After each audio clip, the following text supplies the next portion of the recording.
Is it your intention to make the CRA, the Canada Revenue Agency, the biggest beneficiary of your investments? You're probably thinking, well, of course not, Alynn. That's a really dumb question to ask. But the issue is that so many Canadians set themselves up that the government actually becomes the biggest beneficiary of their investments unknowingly. So what prompted this video for me is I just had two conversations fairly recently with people that they had no idea how their investments get taxed upon death.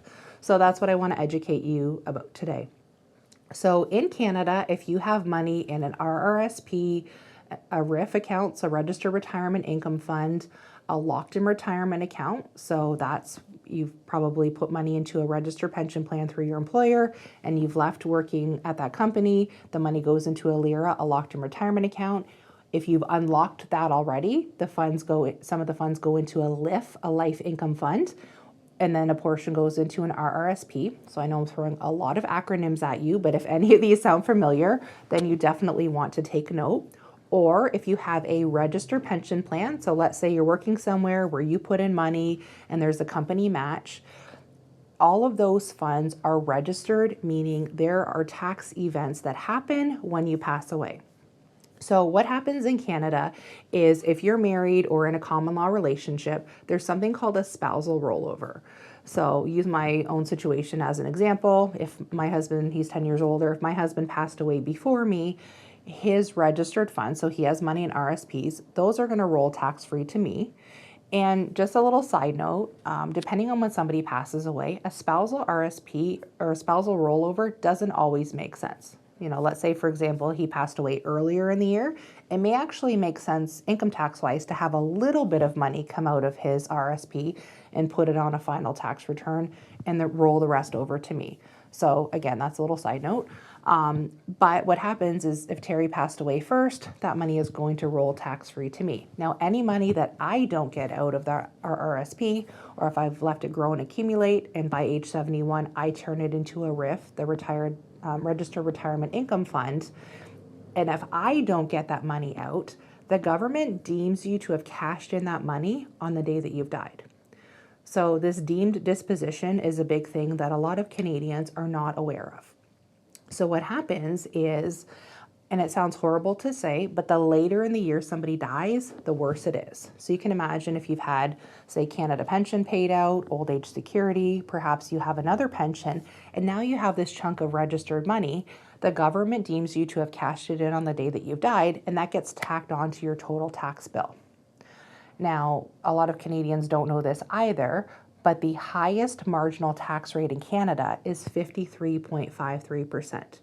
So once your income is over $223,000 in 2025, you're in the highest marginal tax rate, meaning the government is going to receive more of your tax dollars than your family is going to receive in your actual investments.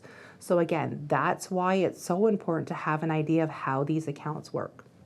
I met with a lady a few weeks ago and she saved through a group plan, so a very large pension company in Canada, and she saved off her check, you know, month in and month out, and she kept her money with the group plan. She came to see me. Actually, she saw one of my videos, and she doesn't live too far from my office, and we had a discussion, and I said, okay, we need you to start getting out more than just the RIF minimum that you're taking out. Because if you die, and her husband's a few years older than her, similar situation to me, I said, if you die, or when you die, we're all going to die, unfortunately, that money goes on your final tax return. And she said, oh my goodness, nobody has ever explained this to me. I mean, this woman worked at the same job from when she was in her early 30s into her mid 60s. And for 30 years, she put money into this pension plan at work. She left her job, she kept all the funds there, and it wasn't until she met with me and then we moved the funds from the pension company that she actually knew how it worked. The positive is that she's met with me. We have a tax plan, we have a clear articulated plan, but I cannot express how many people I have met with over the years that truly don't understand how that works. So again, if you have money in an RRSP, an RRIF, a LIRA, a LIF, a registered pension plan, knowing how that money works, what the minimums and maximums are that you can take out every year is so, so important. Again, I'm sure for you and other Canadians, it's not your intention to make the CRA the biggest beneficiary of your investments, but if you don't have a clear articulated plan on how you're going to decumulate or take that money out. So when we're working, we're busy, money comes off our check and you're doing a matching plan or you're putting money into your own investments, you're not really thinking about later on down the line and the tax implications. Unfortunately, our government is in a situation where we're getting further and further into a deficit and they're having to increase our tax rates. Income taxes were actually a temporary measure during the World Wars, and they unfortunately haven't gone away, and they unfortunately have not gone down, and it's doubtful they're going to go down anytime soon. So the onus is on you as the investor to educate yourself more, ensure that you're working with a financial advisor that has that clear articulated tax plan for you so that you don't unnecessarily pay too much tax when you pass away one day. So my question for you also is, do you have an actual written tax plan and do you have a retirement plan?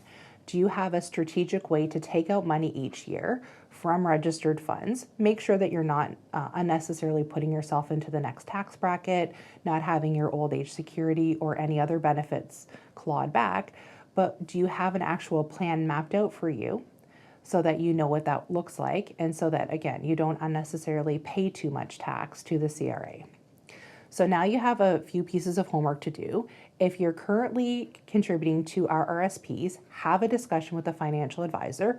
There is a such thing as putting too much money into RSPs. So making sure that you're focusing funds into RSPs, tax-free savings, other investment vehicles. If you have a registered retirement income fund, do you have a strategy to get out more than just the RRIF minimum? And if you have a locked-in retirement account or a LIF, are you being strategic about how much you're taking out each year? Or if you're still working, if you have a LIRA, do you truly know how that works? Because there are restrictions. You're restricted in how much you can actually take out each year when you're retired, and that could cause a future tax liability as well. My goal is to educate Canadians because unfortunately we don't learn a lot about finances in school, and unfortunately not a lot of financial advisors spend the time required to educate clients about taking money out and doing those tax plans and retirement plans. So hopefully you found this video helpful today. And if you do, like it, and we have lots more videos for you on retirement planning and estate planning so that you can keep more of those hard-earned dollars in your pocket. I don't know about you, but I like to make sure that all of my clients are setting themselves up so that the CRA will not be the biggest beneficiary of their money. It will be their kids and grandkids or charities of their choice. We like to leave the CRA at the bottom of that list. So I'm Alynn Godfroy, the financial architect for Canadians, and I help you to retire on purpose.